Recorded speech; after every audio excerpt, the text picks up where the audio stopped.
So let's start immediately with the topic, the harmonic balance method. So it's a, let's say, pretty unknown method for quite a lot of people. This actually solves a lot of problems that people are facing and they don't even know that there's such a solution. Some of you I know are familiar with it, but I'll start with the basics. So for this, let's consider a very typical lump model of a micro device, a micro ultrasound transducer, for example, such as a CMET, for example, where you apply a voltage across two electrodes. This creates an electrostatic force, and you have a restoring force that is here the K spring. You have a dashpot for the damping, and you measure the displacement versus voltage. This is not something that I'm going to show in simulation. I will show another one, very related, but just to explain what harmonic balance is. Now, this is a nonlinear problem because the electrostatic force is dependent on the square of the voltage. And as the membrane moves up and down, the electric field strength increases or decreases.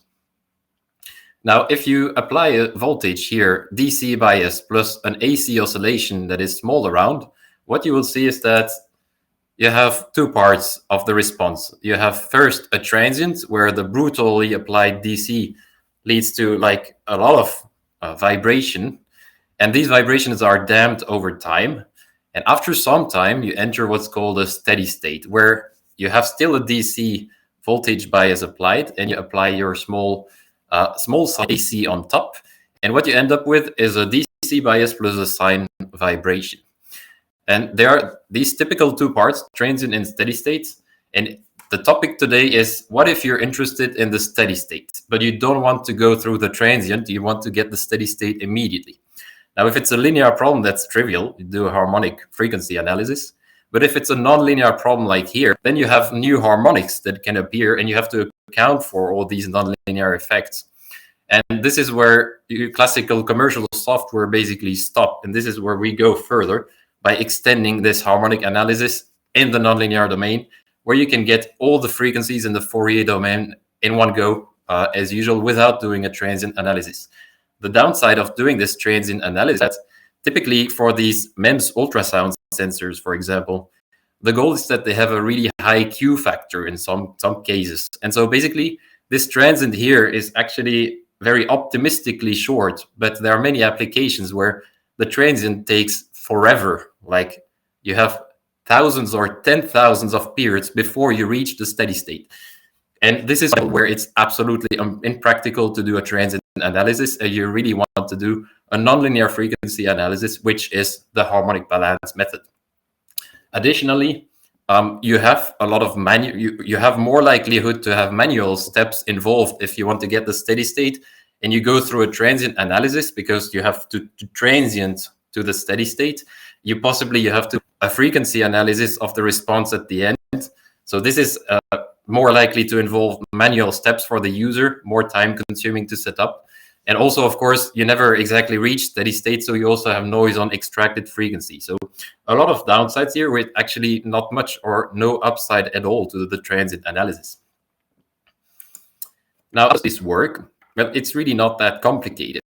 The complicated part is that if you have a code base that is written and it has been validated for tens of years, you have to change the code pretty much everywhere. And so you don't necessarily want to do this. Here, AllSolve in QuantScience has been written from the very beginning with harmonic balance in mind. So the way this works is that you use each field, and this works for any multiphysics simulation. We'll show here for 3 types of multiphysics simulations. You split each field in your simulation, for example, displacement, electric potential, fluid velocity, or whatever. You split it into a sum of sines and cosine in the Fourier space. So basically, any signal that is periodic splits like that. And so these Fourier coefficients, we call them harmonics. So if you look at the sine omega t, the omega is 2 pi f, and you have a driving frequency. This is what we call the fundamental frequency. Now you have a multiplier to this fundamental frequency because you have a nonlinear problem. When you drive with, let's say, 1 kilohertz, you might have 2 kilohertz, 3 or 10 kilohertz harmonics appearing because the system is nonlinear. You might also have DC components appearing, even though you drive things purely in an AC way. So if you set omega to 0, then the first term on the sine, that's always 0, so that's not of any use. The cosine of 0, that's 1. And this actually shows the appearance of this phi C0, which we call harmonic 1. So harmonic 1 is the solution that's going to give you the constant component of your problem. Now, if you set in 2 pi ft the omega to 2 pi f, then the sine, the coefficient of the sine 2 pi ft, is what we call harmonic 2. So it's the real part at the fundamental frequency.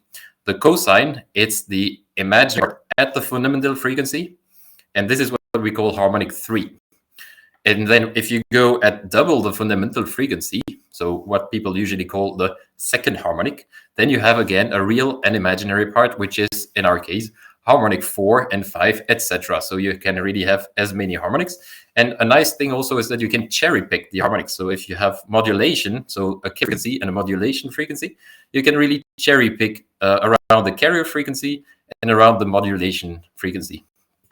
So a lot of flexibility here also for problems with really different time scales.